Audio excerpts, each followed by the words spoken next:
Avatar was originally meant to be a completely different show in almost every single way. In the original pitch, the world seemed to be heavily inspired by Cowboy Bebop, Aang was half robot, Momo was full-on robot, and Appa, well, he was Naga. Aang was a bison herder, and the arrow on his head wasn't a part of air nomad culture, it was just something to help him bond with the herd of bison that he had. Now, of course, we all know what this concept would eventually evolve into. The creators would go on to draw from real-world cultures and inspirations to create the series Bible, and the series Bible laid down the groundwork for the show we all know and love. While the series Bible was the foundation of the show, if you look closely, it's still quite different in a lot of ways. Iroh betraying Zuko and working as a double agent for Ozai, the Avatar being the literal manifestation of the Earth in human form, Ozai fearing 16-year-old Zuko could surpass him in power. It's a lot of wild stuff. Eventually, Mike and Brian would team up with an incredible group of writers, and through their collaboration, they would carefully craft the Avatar series we all know today. So why am I telling you guys all this? One, because it's super interesting and makes a great hook for a video, but two, because I feel like this context deserves a place in today's video. And I feel like it's a great opener for what we're going to be talking about in today's video. Today, we are going to be talking about scenes that were intended to be a part of the final version of Avatar, but for one reason or another, never made the cut. Some of these changes are small, like Sokka's silly little dance, while others are huge, like a brutal character death, or even an entire unaired episode. Let's start with the unaired pilot because it's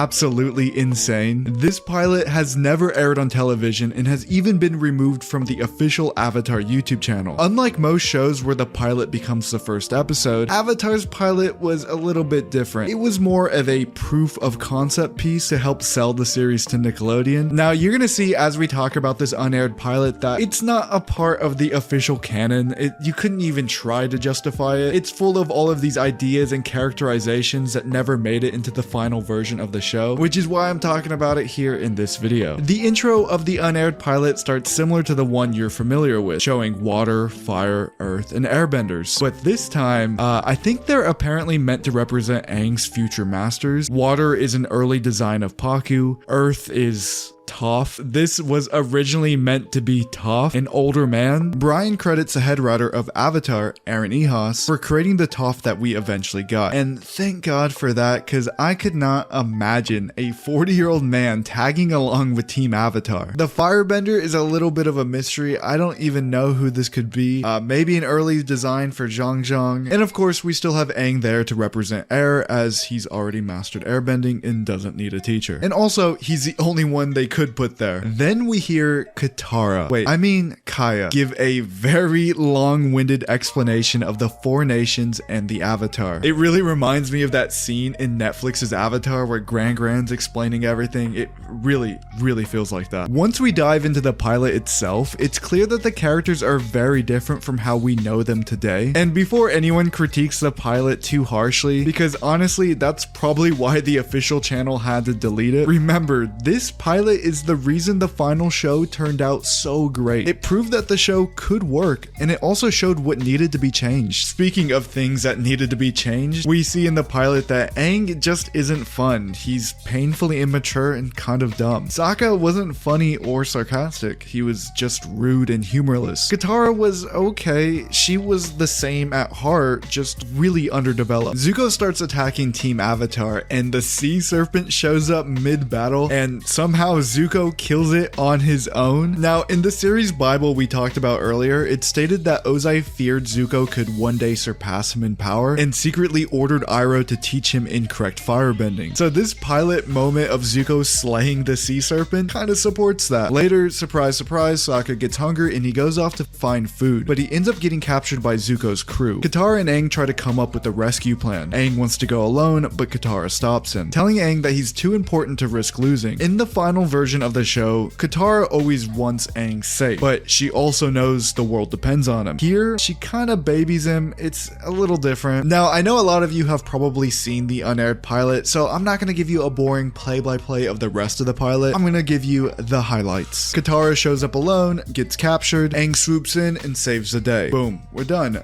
Just kidding. I do want to talk about a couple of weird things that happen in this fight between Zuko and Aang. Overall, I do like how it still feels like Avatar. At this point in production, they clearly already had a good grasp on how they wanted bending to look and feel. I also noticed how the outfits of the Fire Nation are much more Japanese looking in this pilot. You guys see this giant statue they're fighting on? I believe this is supposed to be Ozai. Well, at least an early design of Ozai, because in the series Bible, they talk about Zuko constructing a statue in his father's honor. Obviously, this wouldn't make the final version of the show for a few different reasons. For starters, Aang is traveling the world, so it doesn't make sense for Zuko to have a base on the land to return to. And there's also no way he could build this anywhere but the Fire Nation, where he's not even allowed to be. And also, they didn't want to spoil Ozai's design. When Zuko and Aang fight, Aang gets cornered, so he casually jumps off the statue and enters the Avatar state. Yeah, he had full control over the Avatar state in the pilot, which is just insane, but I also think it's kind of fun. At the end of the day, the pilot was used to show off to Nickelodeon why this show had a ton of potential, and I think the pilot does a really good job of that. Now let's start talking about the main continuity of Avatar. You know, the 62 episodes that aired from 2005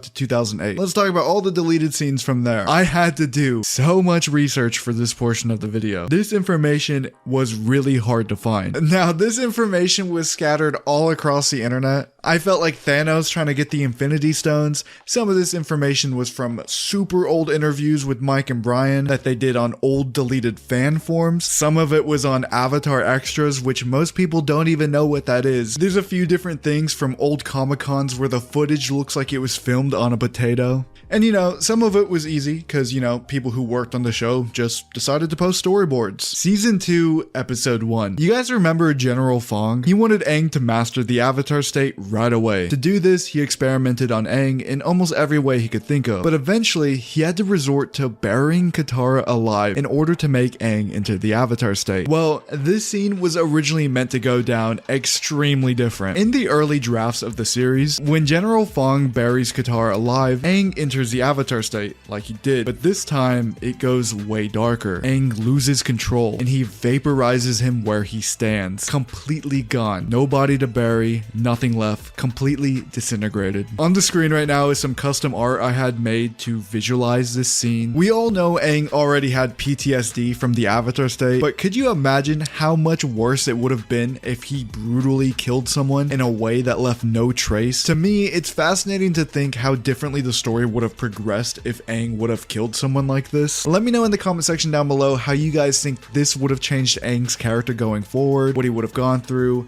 Would the season finale have changed? Let me know. I am so curious to know what you guys think. Season 2, Episode 19. Later on in the same season, there was a much larger scene that was cut, but this time we have actual production storyboards for it. There's this strange Mandela effect when people talk about this scene being cut, because when anyone talks about it, they are flooded with comments claiming that this scene was actually in the show, but it's just not. These storyboards were uploaded by Giancarlo Volpe, who worked as a director on the series. This scene takes place in Season 2, Episode 19, when Aang is working with Guru Patik to unlock all of his chakras. In this scene, Aang was dreaming of a happier time, back when he was with Monk Gyatso at the Eastern Air Temple. Together they are flying on a bison, presumably Appa, but we don't know. They're circling around a class in session. Since this takes place at the Eastern Air Temple, the class and the instructor are all female. We don't really get to see many female airbenders in the show. Most of the flashbacks took place at the Southern Air Temple, so it's refreshing to see something like this. I absolutely love this shot of Appa flying by and all of the airbenders looking up at them, just amazed. The winds flowing in their hair, just really good vibes. But you know, good old Aang and Gyatso, they're up to their usual pranks. They shoot a bunch of fruit flies in the faces of the entire class. I love this detail of everyone using airbending to clean themselves off, showcasing how this is just a harmless prank and there's no actual harm done here. The storyboards end off with Aang and Gyatso laughing together, flying off in the distance, but when Aang turns around to look at Gyatso, all he sees is his dead body, and everything fades to darkness. Avatar's lost episode, Escape from the Spirit World. During Aang's 3-week coma after Azula's lightning strike, he actually went through a whole spirit world journey.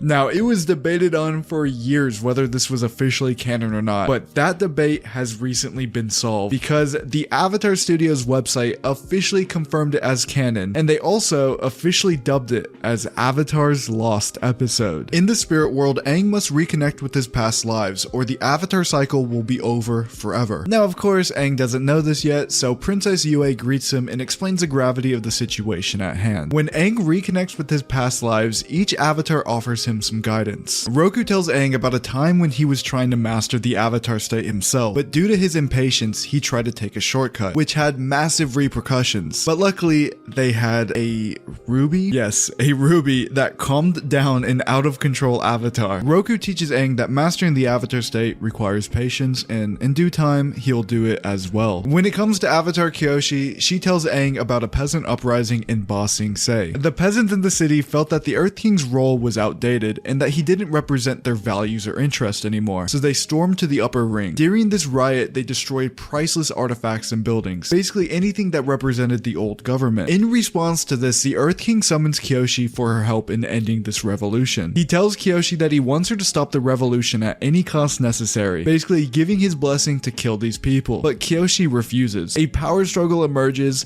the king sends his guard, and Kyoshi wipes them all out. She forces the Earth King to make a compromise. If he listens to the peasants' concerns, she will uphold the city's cultural heritage. To do this, Kyoshi forms the Dai Li, and we all know what happens to the Dai Li. They end up becoming the most corrupt thing in Avatar. By telling this story, Kyoshi teaches Aang that even if you think you're doing the right thing, our actions will always have an effect, good or bad. Avatar Kuruk tells Aang his life story. From a young age, he would travel the world challenging other elite benders to test his own strength. And you know, impressing others, it didn't hurt. Eventually, he meets the love of his life, Umi, and asks her to marry him. But on the night of their wedding, Koh the Face Stealer takes her away. Aang informs Kuruk that Koh still has her and he runs off to go get her. I don't really know what the lesson here is, maybe just be careful. Yang Chen is by far the most interesting person Aang talked to here. They go through what Aang learned by meeting all of the other avatars. Aang says he learned that no avatar is perfect and they all struggle and made mistakes, just like him. But this realization has him wondering, why is the avatar a human in every life? Wouldn't it be better if it was an all-powerful spirit that never died? Yang Chan explains that it wouldn't be, because one of the most important aspects of being the avatar is also being human, going through and experiencing anger, sadness, joy, happiness, and by feeling all of these emotions, you realize how valuable human life is and why you'll do anything to protect it. After this, Yang Chan tells Aang that even though he's restored his connections to his past lives, his avatar state has been disrupted and he won't be able to rely on it anymore. He'll need to rely on his friends for a while, and when he wakes up, everything he just went through will feel like a forgotten dream. Back in 2007, before the release of season 3 of Avatar The Last Airbender, the co-creators Mike and Brian did an interview with the Avatar fan site avatarspirit.net. During this, they were asked a series of questions about the show. They were being a little coy about answering the lore questions. Like, what does this even mean, man? But they did actually talk about some of the deleted ideas they had for the 3rd season of Avatar. This whole thing went down because the interviewer asked them a question about Ozai and Ursa's marriage, to which Mike and Brian revealed that they had an arranged marriage and that arranged marriages are pretty common in the Fire Nation. Then the interviewer follows up by asking this: what about Zuko or Azula? Do they have any arrangements? To which Brian reveals that Azula was originally meant to have an arranged marriage too. Now, unfortunately, the interviewer didn't ask any more questions about this or push further. I do find it interesting that this was supposed to be in the same exact season where Azula alluded to getting married. Although this would have been a cultural thing and another way to explore Fire Nation culture, I can't help but feel that it'd be pretty creepy to see a 14-year-old have an arranged marriage. But also, a part of me just can't help but wonder who it could have possibly been. We know the Fire Nation likes to do their marriages based on power, which is why Avatar Roku's granddaughter had an arranged marriage with Ozai. I guess they could just make someone up, but I don't know, man. The whole thing just feels kind of weird. While on the topic of Azula, now would be a good time to talk about the scrap scrapped Azula's redemption plotline. And not just that, but an entire 4th season that was scrapped in favor of the 2010 live-action movie. This comes directly from the head writer of Avatar The Last Airbender, Aaron Ehasz. I always intended for Azula to have a redemption arc in the story of Avatar The Last Airbender, longer and far more complicated than Zuko's. She had not hit rock bottom in the end of season 3, she had further to go. At the deepest moment in her own abyss, she would have found Zuko. Despite it all, her brother Zuko would be there for her, believing in her, sticking by her, doing his best to understand and help her and hold her pain that she could no longer hold alone. Zuko, patient, forgiving, and unconditionally loving, all strengths he gained from Uncle Iroh. And that's how she would have gotten out and changed, with the faith and love of someone she had hurt, but who had stuck by her anyway, just as he had been saved by faith and love from someone he had hurt, but who had stuck by him. And I always imagined that after coming out of the other side, she would have been one of those people who hilariously overshares her own feelings all the time, and that she would have been a bit over apologetic, like a Canadian version of Azula. We don't know if Azula is going to be redeemed the way Aaron envisioned for season 4, but I'm fairly confident she will be redeemed. In Azula in the Spirit Temple, she takes the necessary steps in order to start her redemption arc. The seeds have been planted for Azula's redemption arc for a while now, but who knows if they're ever going to grow. Who knows, maybe they touch upon it in the movie that's supposed to be releasing in 9 months. Searching for information on what would have been the 4th season of Avatar is pretty scarce. However, I did find this where Aaron talks about wanting to do a Koh the Face Stealer plotline for season 4, maybe Azula's redemption arc, and maybe a spirit plotline for Aang. I don't know how it'd all work out, but it sounds fun. And now that we've covered all of the easily accessible deleted scenes and ideas, we have to go to the deep, dark abyss to find the rest. And that is 480p Comic-Con footage all the way back from 2010. Back in 2010 at Anime Expo during the Avatar panel, the hosts revealed some unused storyboards for season 3 of the show. These are mostly just comedic scenes that were removed, but it's still super cool to see this kind of stuff. During the Ember Island Players episode, there was a scene where Sokka and Suki sneak off together and come across the rehearsal room for the play, but they end up finding Sokka's play actor, and when they take a closer look, Sokka's play actor is making some moves on Aang's play actor. The next one would be when Zuko and Aang are showing off their dragon dance to the team. Now, this storyboard plays out beat for beat like the show, until this. Yep,